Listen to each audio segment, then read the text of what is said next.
welcome to the Mindset Michelle TV show. We're so super excited for you to be joining us for yet again another incredible, amazing entrepreneur this time who has such a wealth of background and experience to share with us today on the show. So please let us welcome Michael Haynes. Hello, Michael. Hello, Michelle. It's fantastic to be here. It's so lovely having you on the show. Michael's one of those incredible people that, you know how in your sphere of work, you kind of hear about people and hear about the reputation, which I think is an important point, long before you actually might meet them in real life. Well, Michael is one of those incredible people, an award-winning author, business owner. He has been there, done that, got the t-shirt, got the whole wardrobe, if you like. And he, for those of you that aren't aware of him, he works in that business building space where, and I'm not doing it justice in the way that he'll explain it, but he helps business owners to actually build all of the amazing parts that you need to build to have a successful business. I think he calls it B2B, but we can ask him about that in a minute. And he's got an incredible book called Listen, Innovate and Grow, which also talks about many of those ideas in the B2B space about growing and developing your business. But as you can hear, I don't want to say too much because I don't want to get it wrong. I know it's B2B and it's helping businesses to build what they can do to be successful. But as part of that, Michael, please explain, how did you come to be doing this and why are you so passionate about it? Great question, Michelle. So Michelle, for your viewers, Michael Haynes, I'm a SME business growth specialist. So my focus and passion is working with the CEOs and business owners of your service-based small and medium companies, such as your law firms, accounting firms, IT firms, cybersecurity firms, consulting firms. And I work with the CEOs, the business leaders, to help them acquire, retain, and grow those business clients, those B2B customers that they seek. Why I'm so passionate about working in this space, Michelle, is because, as we well know, small, medium businesses, SMEs, are the lifeblood of the Australian economy, as well as many others, Canada, the US, some of the other markets that I serve. And I truly believe the business-to-business market, B2B, is the place to be for small and medium businesses to thrive and succeed, and to create the growth, impact, and legacy that they ultimately seek to have. So I can hear a bit of an accent, and I from earlier you were telling me you're from Canada originally. How did an amazing Canadian like yourself grow into an amazing, successful entrepreneur? What was it about your school, your background, or your experiences in your life experience that led you to be doing what you're doing now? Great question, Michelle. So I started off, I did my MBA back in Canada at Dalhousie University in marketing and international business. Upon graduation, I worked in a couple of large corporates, Kraft Foods Canada, Canadian Tire. I've always had that travel bug, and it's the travel bug that brought me to Australia.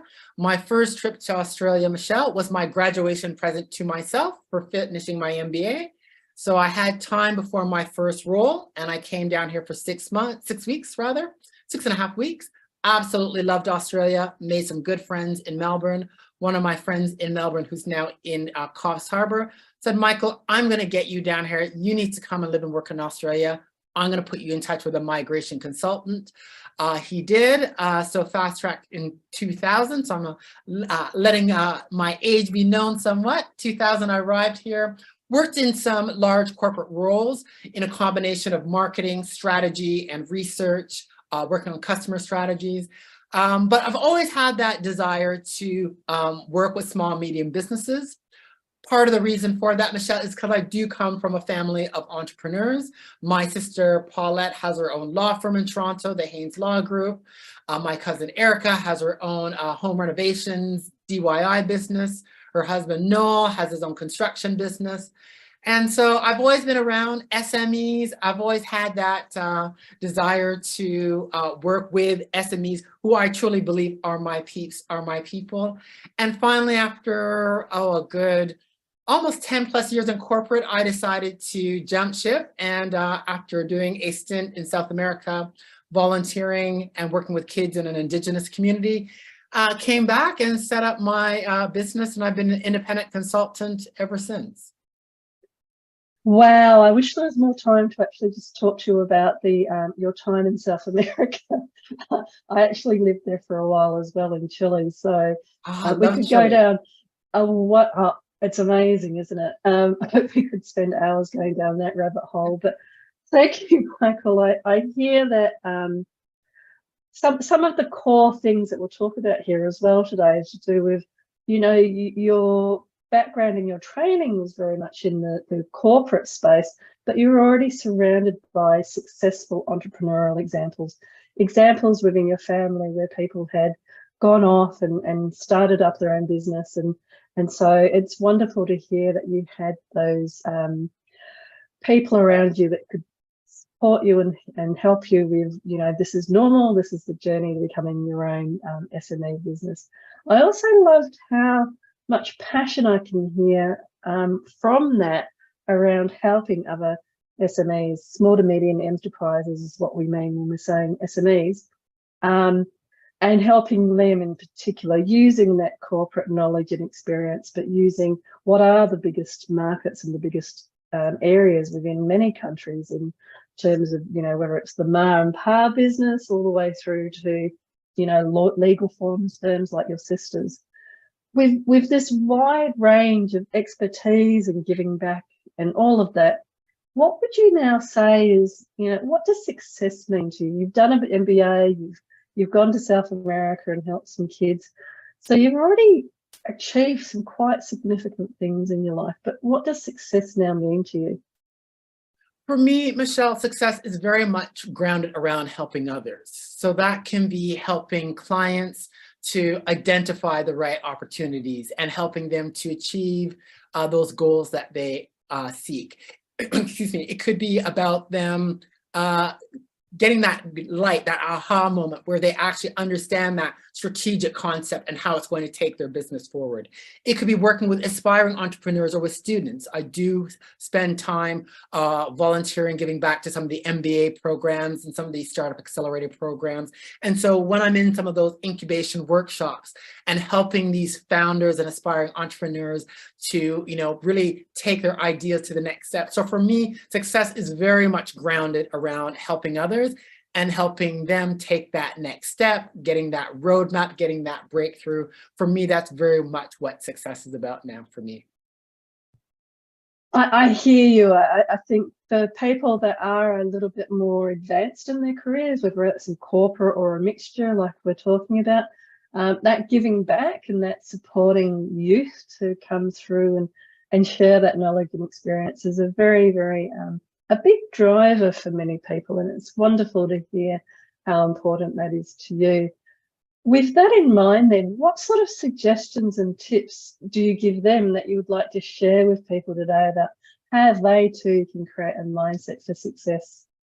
Yes, mindset to success, Michele, is very important. And it's something I believe those of us that are entrepreneurs, as well as aspiring entrepreneurs, we have to work on that on a regular basis. So I, for one, like to do a lot of reading. I like to do a lot of reading of books by people that inspire and motivate me. For example, right now I'm reading Michelle Obama's latest book, because I love Michelle Obama, very motivating and inspiring. Chris Gardner, Start Where You Are. I've read his book, I'm rereading his book. So reading is one thing that I like to do a lot of in terms of books to really help me stay in the zone and help me get back to the zone, particularly when you're having those rough times. When everything is going well and momentum, breeding momentum, at least for myself, I just have that energy and I can go, go, go, be very positive. It's when you have those roadblocks where things aren't going well, that's when you really have to dig deep and tap into the mindset and reset. So reading is a very important part of what I do for that.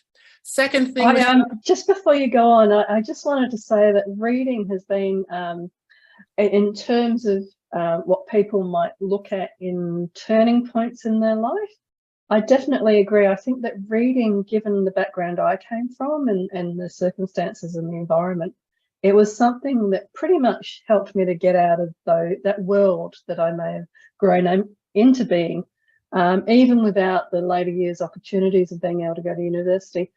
that learning that reading was important because it gave you the insights into different worlds, into different opportunities, is so important. And just what you were saying about Michelle Obama, I loved one of her books that I was reading, and it's really stuck with me when she was talking about her relationship with her husband, Barack. Mm. And it was so real, it was so raw, and this is why it stuck with me, because it wasn't this glossy, everything's wonderful, everything's this, everything's that. It was really, he was being attacked, he was this, he was that, he was all these really physical security type of level of things. And so it was obviously creating a lot of tension in their relationship.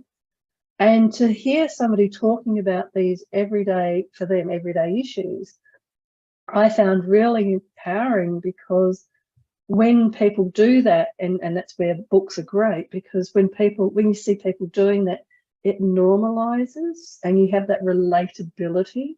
So I know for people that come from perhaps environments that weren't all that great, to see somebody like Michelle Obama and the Obamas, Barack as well, reach such a high level of public service and exposure around the world, to see that they actually came from, and it wasn't all smooth sailing.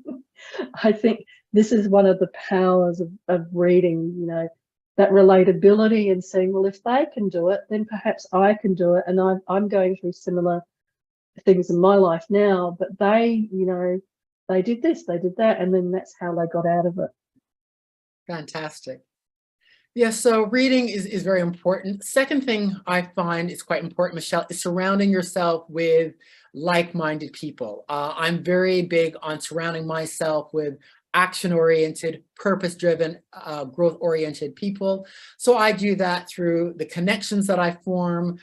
Do that by some of the groups that I'm a member of. So I'm a member of a few communities, online community groups, for that relatability, to be able to exchange ideas, insights, perspectives, experiences, and just, being able to have people who will relate to what I'm doing as an entrepreneur, as someone also who has a B2B specialist as well. So being part of those right kinds of groups, and finding your people and interacting with those groups is very, very important. Critical for us as entrepreneurs, particularly if you're solopreneurs, such as myself, that's so, so critical.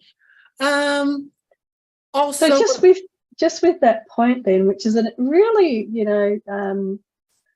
I can't remember who it was. You might remember who it was. It said that, you're the sum total of the 5 closest people that you surround yourself with. Apologies to whoever said that. Can't remember the author at this stage. But I think that is really, really quite important. And even in that book again by Michelle Obama, I'm pretty sure she talked about that a little bit, about those choice points and those decisions of who they were staying around.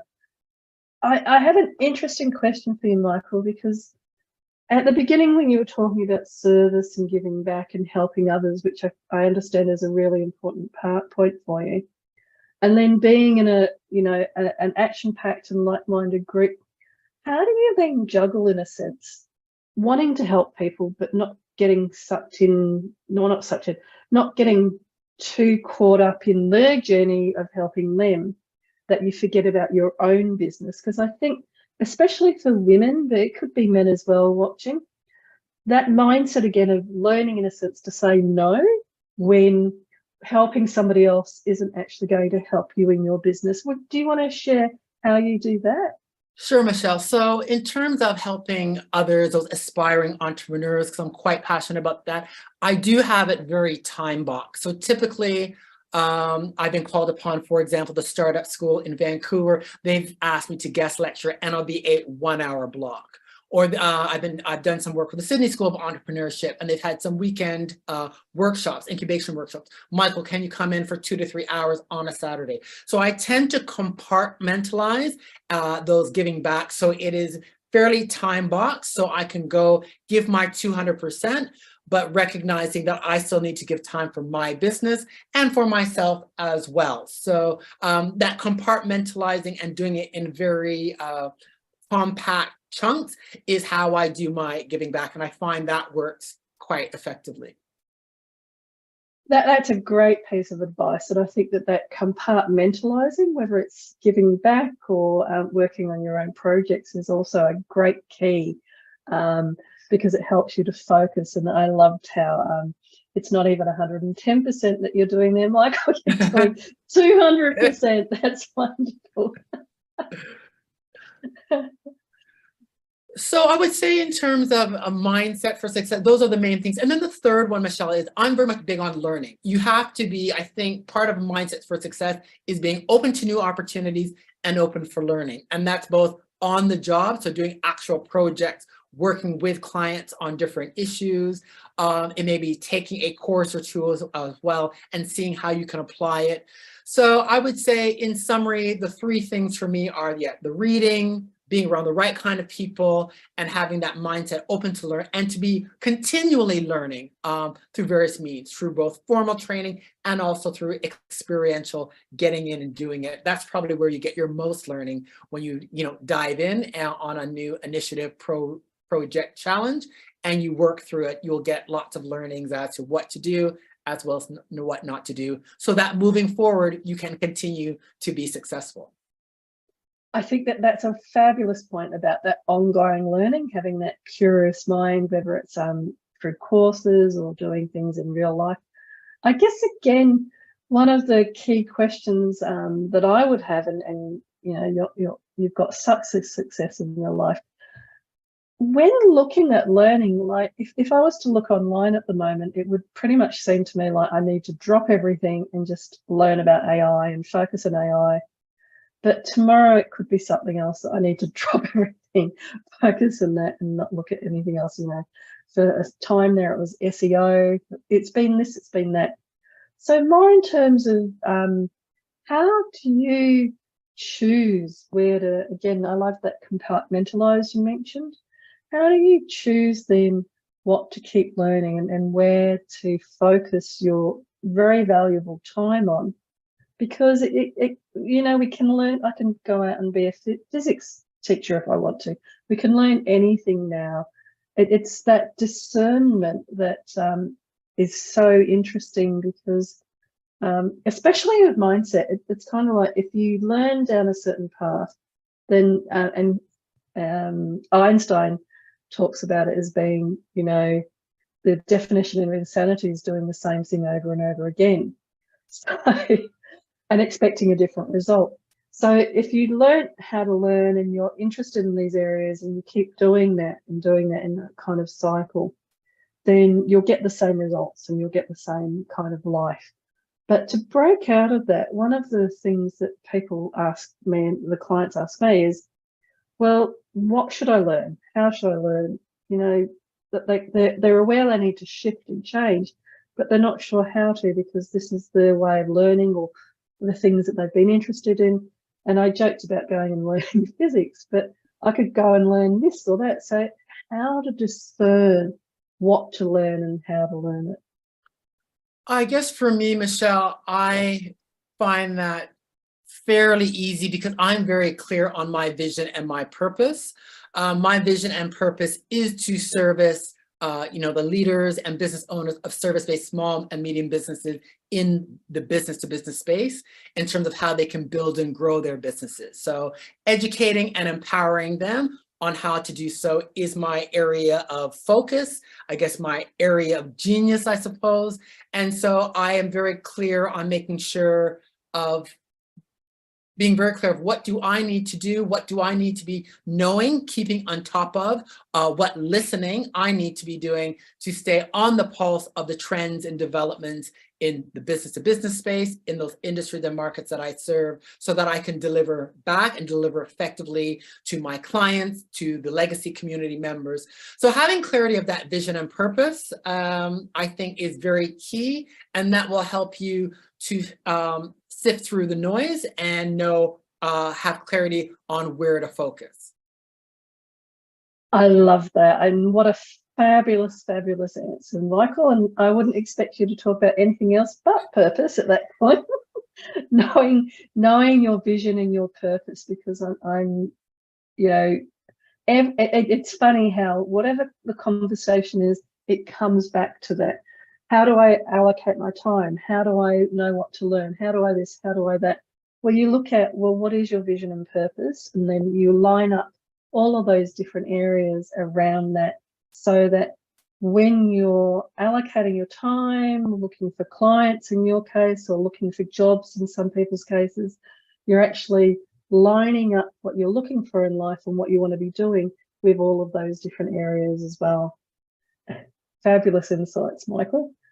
Thank you.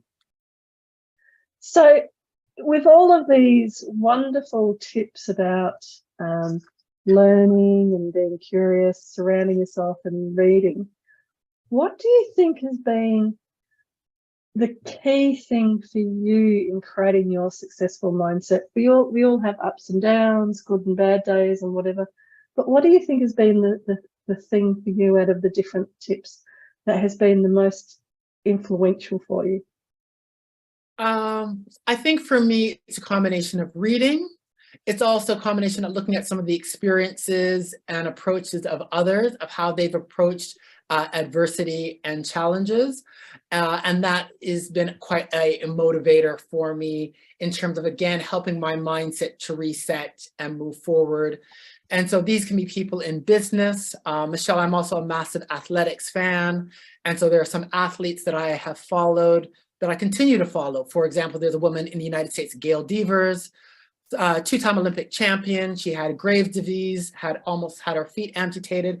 And listening to some of her podcasts and her stories about her perspective of how she's dealt with adversity, disappointments, and how you move forward. So tapping into the insight and perspective of others again, people that I admire and look to, that really helps me to stay focused and reset.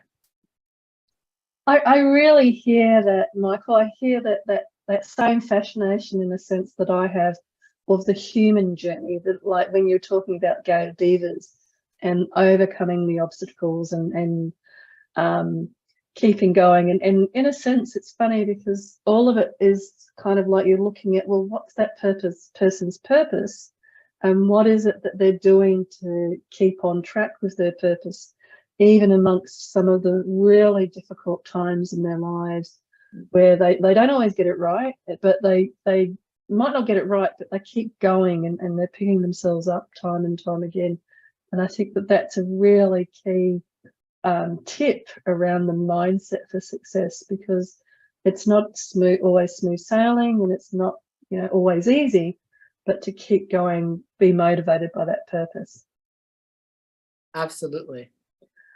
So given that purpose and motivation around it is quite important, what happens then? Because have you had times where you've kind of woken up and gone, why am I doing this? Why am I doing this as a purpose, as opposed to, I'm smart, I could go off and do this instead as a purpose?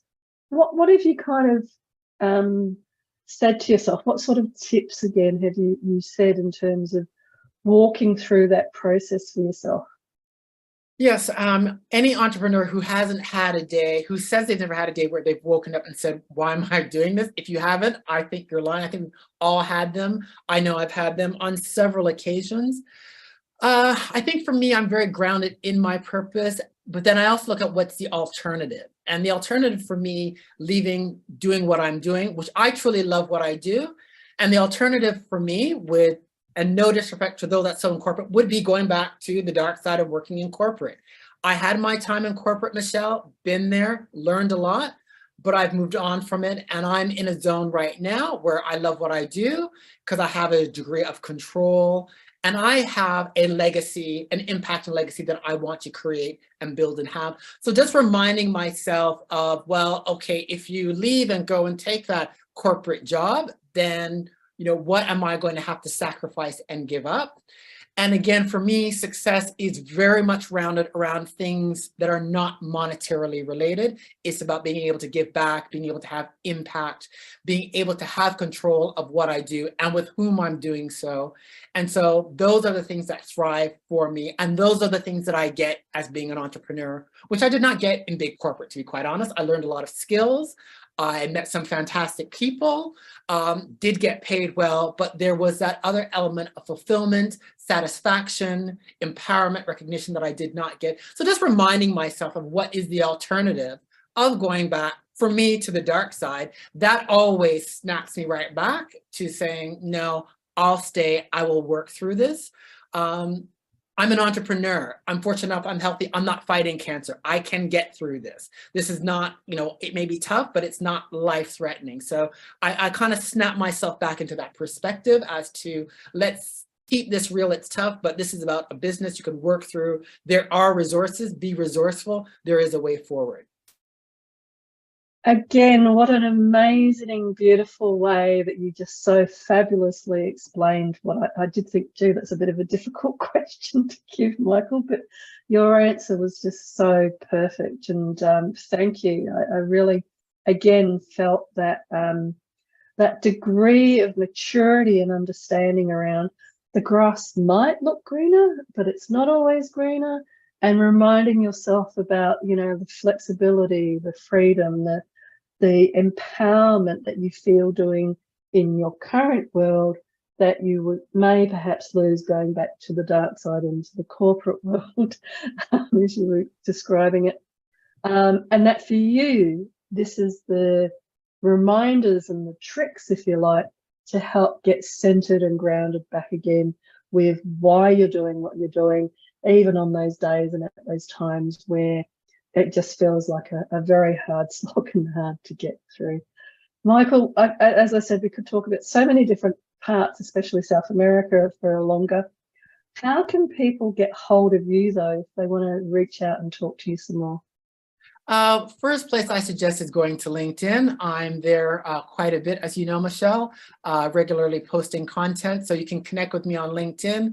Always happy to connect with great people and start the conversation. People can also go to my website, listeninnovategrow.com. And that is the repository for all things B2B for us as small businesses. There's information, there's lots of content, videos, as well as information about my community, the legacy SME B2B community for us, those of us operating as small businesses in the B2B space. Wonderful. And just finally, one of my favorite questions, which is around, if you were to go back to that younger Michael doing his MBA in Canada and Toronto, the beautiful city of Toronto, what advice or suggestions might you give to your younger self? I think the number one advice I would give to myself is not to be so hard on myself. I have always and still am known to be my worst critic. And so not to be so hard on myself. And secondly, you will get through it. There is a path to move forward.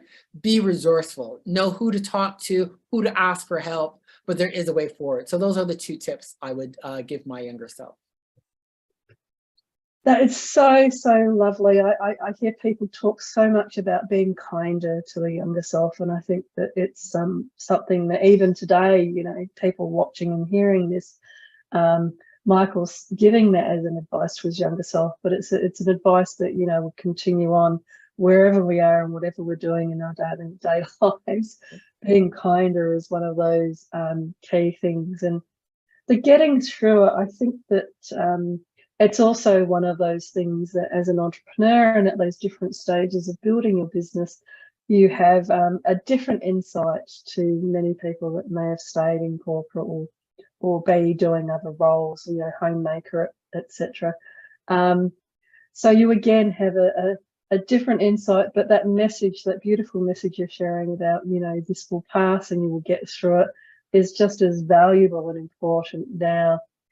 Michael, if you were to say one special last gift to viewers today, because I believe you have so much to offer, what might that be?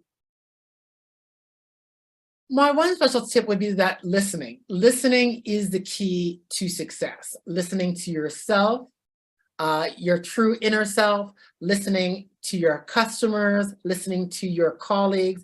Listening can really open the doors to lots of opportunities, both personally and professionally, and definitely within B2B.